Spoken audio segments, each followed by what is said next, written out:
In our last podcast, we talked about what meeting traffic actually is. So now we're going to talk about planning, anticipation, and MSPSL.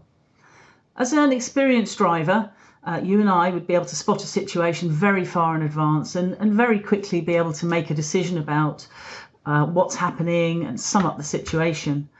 But as a learner, all of those decisions take a lot longer. So it's really important that you get your learners looking well ahead. And we've got a little exercise that we do, and we look at the front of the bonnet as number 1, and then looking up with our eyes, we look at the horizon, which will be a number 10. And if you were to ask your learner whereabouts they were looking, they'd probably say between a 3 and a 5. And this means that they're not really looking as far ahead as they need to. So one of the best things you can do is get them looking really far ahead, and perhaps highlight some things that are happening ahead and ask them to tell you what they see.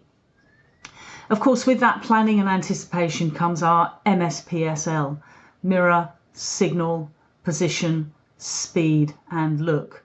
So in order to deal with meeting traffic successfully, planning and anticipation is absolutely critical. If they can get to see the problem early on, then they get more time to make those critical decisions, and that will help with the next 2 things that we're going to talk about, which is priorities and position.